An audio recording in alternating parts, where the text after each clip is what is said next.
এই হচ্ছে AGT live 24/7। ये है AGT live 24/7। This is AGT Live 24/7.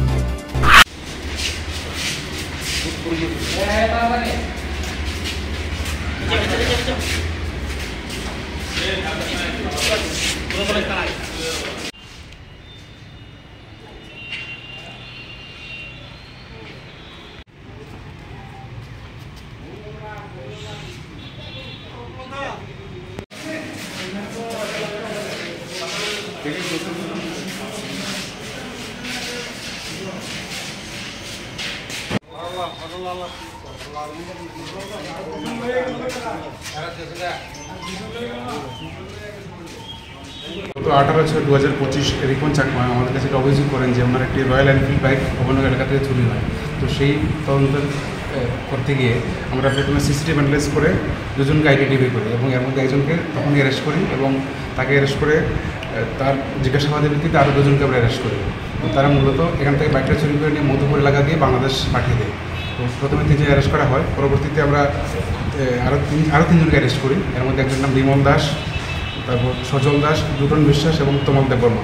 এই বিমল দাস মূলত বাইকটা চুরি করে নিয়েছিল, বিমল এবং শঙ্কর। বাকি 3জন তারা মধুপুর বড়া এরিয়াতে থাকে, তারা বাইকগুলো বাংলাদেশ ফাইল করে। তো আমরা মোটামুটি 6জনকে অ্যারেস্ট করতে সক্ষম হয়েছি এবং বাকিটা আমরা আরও একজন নামে এসেছি আমরা বন্ধ করে দিয়েছি। আজকে কতজন? এবং তারা মূলত যে বাইকগুলি নিয়ে শহরে আসে চুরি করার উদ্দেশ্যে এবং রেকি করে, এবং এরকম দুটো বাইক তাদের কাছ থেকে আমরা উদ্ধার করেছি। আজকে কয়টা বাইক সঙ্গে কতজন এবং তারা কি মানে কোন খাতে অ্যারেস্ট করেছে? আজকে মোট 3জন অ্যারেস্ট করা হয়েছে, এর মধ্যে দুটো বাইক সহ। আর তাদেরকে কোথায় থেকে করেছেন? তাদেরকে একজনকে আমরা রামনগর থেকে, আর বাকি দুজনকে অ্যারেস্ট করা হয়েছে মধুপুর থেকে। মানে তারা কি একটা বড় গ্যাং? তারা একটা গ্যাং, মেনলি শহর থেকে বাইকগুলি নিয়ে এবং তাদের মধুপুর এরিয়াতে থাকে, বর্ডার এরিয়াতে, এবং তারা বাইকগুলি বাংলাদেশের সঙ্গে যোগাযোগ করে পাঠায়।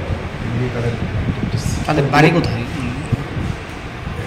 আজকে যে 3জনের মধ্যে একজনের বাড়ি আগরতলাতেই রামনগর, আর বাকি 3জনের বাড়ি মধুপুরে। যে প্রথম যে 3জন তাদেরকে জিজ্ঞাসাবাদের পর কি মনে হয়েছে এই গ্যাংয়ে কতজন রয়েছে এবং এখন কতজন ধরতে সক্ষম হয়েছে? তাদের জিজ্ঞাসাবাদের ভিত্তিতে আমরা 6জনকে মোট অ্যারেস্ট করেছি এবং আরও 1-2জনের নাম রয়েছে, এবং বিশেষ করে বাংলাদেশের সঙ্গে কীভাবে ট্রানজ্যাকশনটা হয় সেটা আমরা একটা লিঙ্ক পেয়েছি, সেটা আমরা ইনভেস্টিগেশন করে দেখছি।